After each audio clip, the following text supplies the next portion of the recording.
Mr. President, on September 9th, Israel carried out a precise and targeted strike in Doha. The strike targeted Hamas leaders who for years have planned and directed attacks against Israel, many times making these directives from the luxury confines in Doha.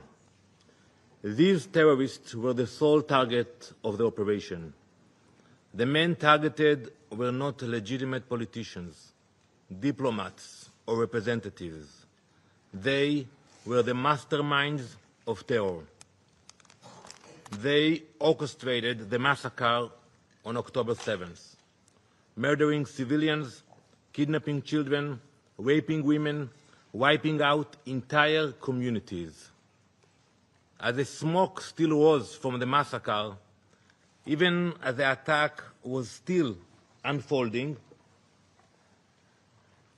Hamas leaders in Qatar appeared live on television, proudly broadcasting their celebration. While Israelis hid in safe rooms, fled from gunfire, and endured murder, kidnapping, and rape, Hamas's leaders feasted and congratulated themselves in real time.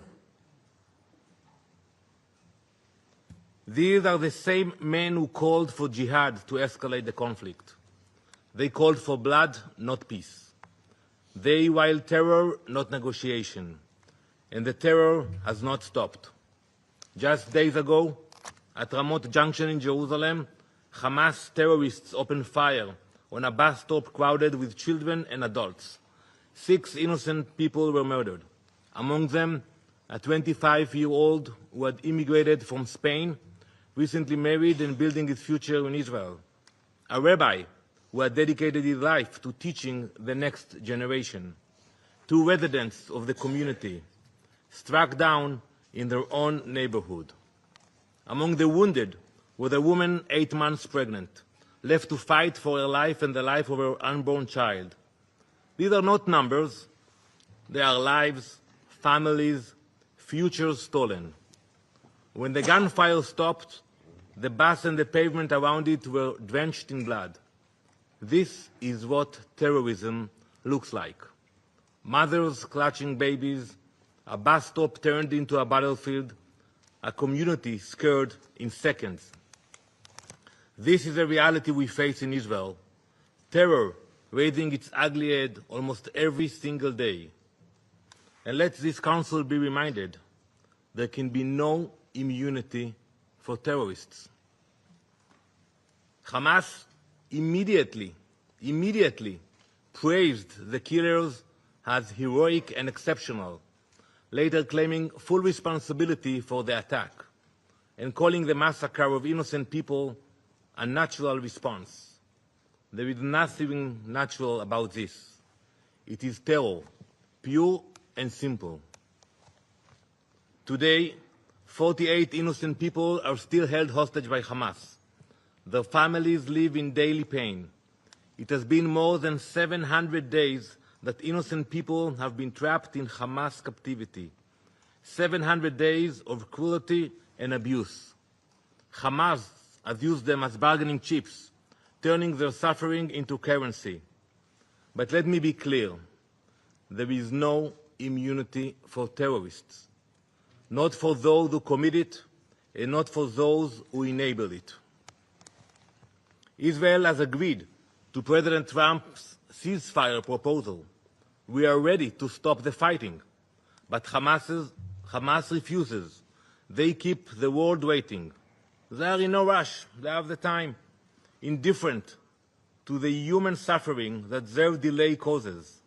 And who suffers from this refusal? Not the leaders of Hamas, living abroad in the Ritz-Carlton in Doha. They don't suffer, they have the time. But the hostages languishing in their cells and the people of Gaza used as human shields. From the start, Hamas's strategy has been to embed its weapons among civilians. They hide rockets in schools, command centers in hospitals, and tunnels under homes. They put their own people in harm's way, then cry crocodile tears when civilians are hurt. Our fight is with Hamas, not with the people of Gaza, not with the state of Qatar. Israel will continue to take precautions to protect innocent lives. That is the difference between us and those who glorify massacre and terror. Like in the Bible, like Cain in the Bible, who was marked for the murder of his brother, so too are Hamas's leaders marked for their crimes. It doesn't matter where they hide, whether in the tunnel in Gaza or in a luxury hotel abroad. The mark of Cain is upon them. For too long, Hamas leaders have been sheltered not only in Doha, but in Beirut, Tehran, and elsewhere, parading as politicians and statesmen while acting as terrorists. They are treated like celebrities, when in reality, they are commanders of massacre and barbarism.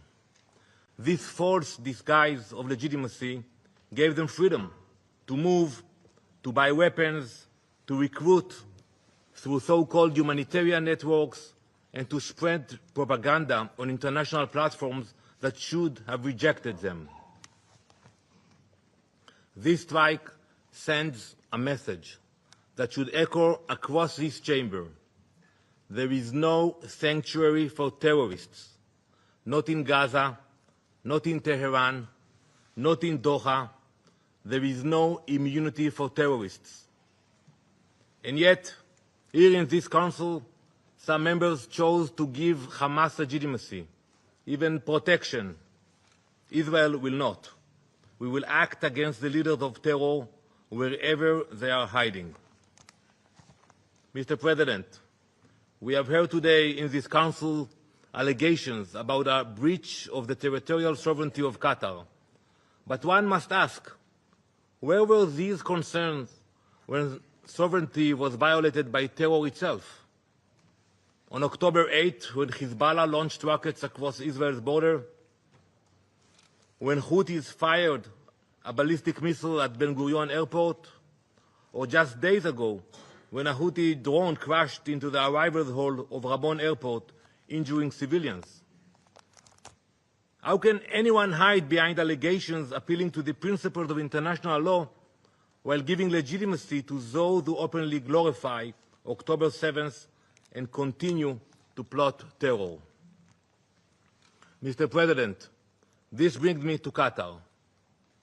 Prime Minister Al-Thani, the time for Qatar to choose has come.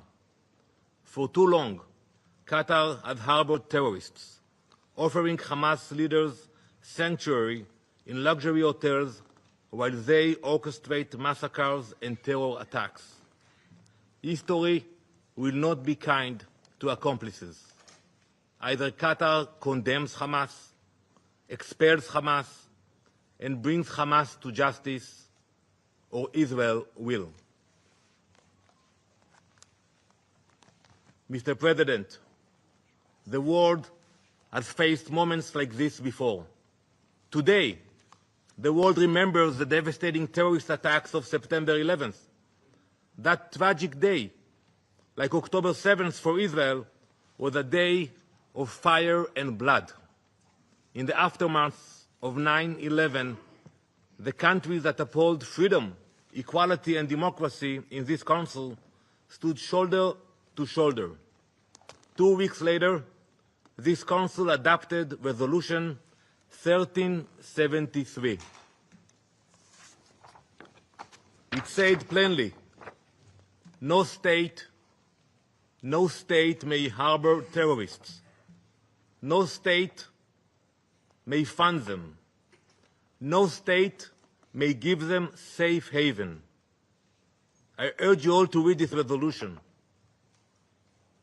Any government that does so breaks this Council binding obligations.